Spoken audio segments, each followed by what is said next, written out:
अस्सलामुअलैकुम दोस्तों, आप देख रहे हैं रिलायबल वर्ल्ड और मैं हूं अंसर सियाल। दोस्तों, राज कुंद्रा केस के हवाले से बहुत ही अहम डिटेल्स मैं आपके सामने रखने जा रहा हूं और यकीन कीजिए ये इतनी बड़ी पटारी है कि आप सुनकर हैरान रह जाएंगे। आपने मेरे साथ रहना है। आज हम टोटल 5 पॉइंट्स का जायजा लेंगे जिसमें हम देखेंगे कि पुलिस को पता कैसे चला इन फहश फिल्मों या फोश फिल्मों के लिए लड़कियां कहां से आती थीं, इसमें पैसा कितना इन्वॉल्व था और जो अहम पॉइंट है वो ये है कि ये फिल्में बनती कैसे थीं।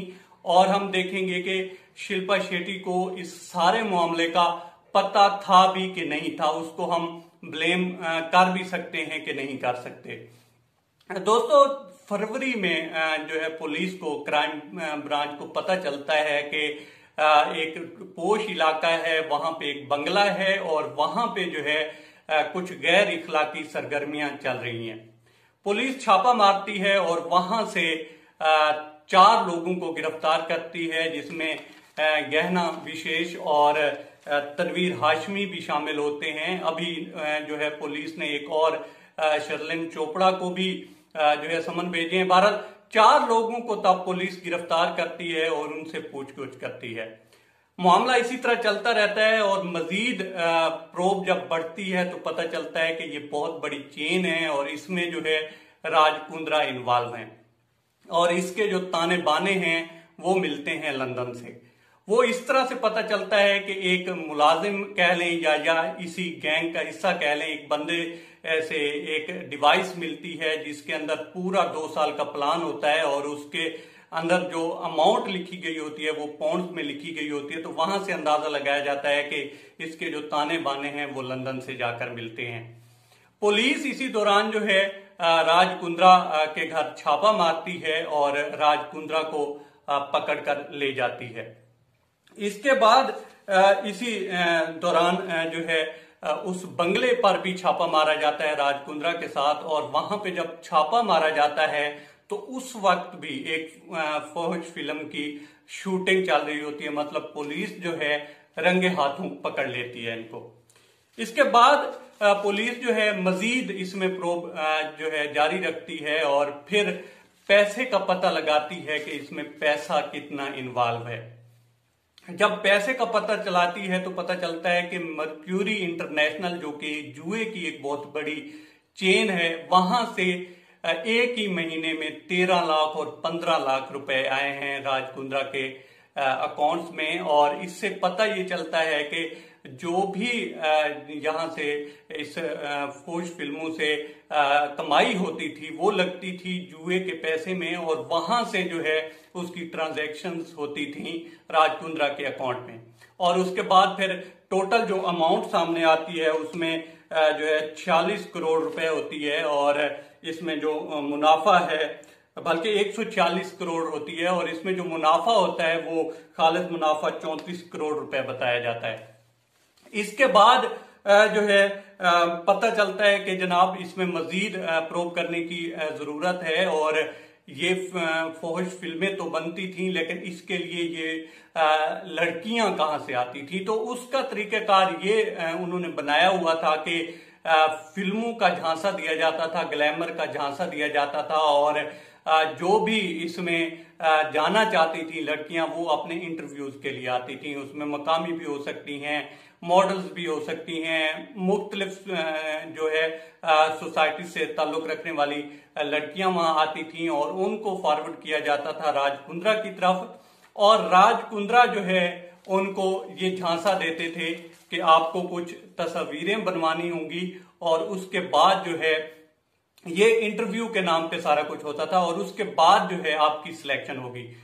तो ये ग्लैमर जो है या नाम बनाना जो है दोस्तों, इसके पीछे बड़े बड़े लोग जो हैं वो नुकसान अपना कर जाते हैं और साफ जाहिर है इस तरह की जो एक यूं कह लें कि नशा है कि जनाब मेरा नाम बनेगा और साफ जाहिर है जिस तरह से वहां पे बॉलीवुड में पैसा भी है और मॉडलिंग है या इस तरह के जितने भी जो कारोबार कह लें या शोबे कह लें, वहां पे जिस तरह से पैसा है तो लड़कियां इस पे आमादा हो जाती थी और वो कहती थी जी ठीक है।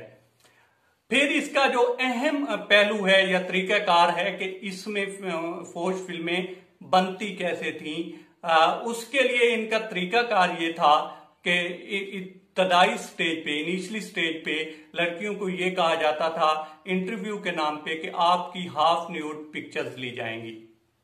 अब उसके लिए जो है हाफ न्यूड पिक्चर्स तो वो दे जाती थी, साफ ज़ाहिर है सभी तो एक जैसे नहीं होते, लेकिन बहरहाल उसमें हाफ न्यूड पिक्चर्स ली जाती थी, उनके ऊपर एडिटिंग की जाती थी और उसके बाद जो है उनको ब्लैकमेल किया जाता था और उनको ले जाया जाता था फुली न्यूड पिक्चर्स की तरफ। और फिर साफ ज़ाहिर है जब लोग या लड़कियां ये जो है इसमें ब्लैकमेल होती थी तो वो इस पे आमादा हो जाती थी और इसमें फिर फिल्मों की पूरी फिल्में इस पे बनाई जाती थी, पूरी फिल्मों की शूटिंग की जाती थी। और जब रात को उस बंगले पे छापा पड़ा तो उस वक्त भी एक फिल्म की इसी तरह से शूटिंग जारी थी। ये तरीकेकार था फिल्में बनाने का। अब आ जाते हैं कि इस केस में जो है एक तो राज कुंद्रा हैं और दूसरा शिल्पा शेट्टी को भी शामिल तफ्तीश किया गया है कि आपकी भी इसमें इन्वॉल्वमेंट हो सकती है। लेकिन अगर दोस्तों इसमें पूरे केस में देखा जाए, जब पुलिस अभी कुछ दिन पहले राज कुंद्रा को लेकर शिल्पा शेट्टी के घर पे गई है और वहां पे छापा मारा गया रात को, वहां पे एक अलमारी खोली गई है तो वहां से भी 48 टेराबाइट की कुछ जो है रैकेट्स पकड़ी गई हैं, जो कि उसमें मोस्टली जो थी वो फौज फिल्मों की थी।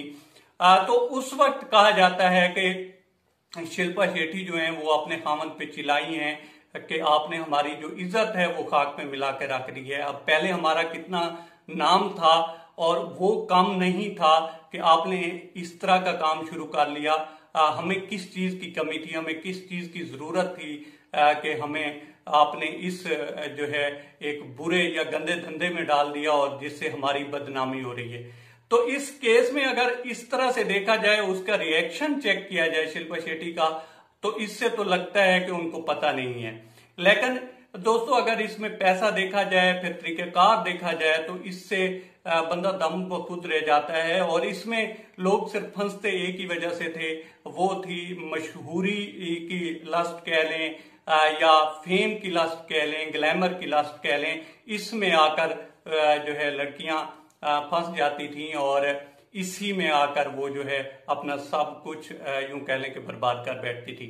अब तक इतना ही। आप दोस्तों से रिक्वेस्ट है कि आप हमारे चैनल का विजिट करें और अगर आपको हमारे चैनल का कंटेंट पसंद आए तो इसे सब्सक्राइब करें। ताउन के लिए शुक्रिया दोस्तों। अल्लाह हाफिज।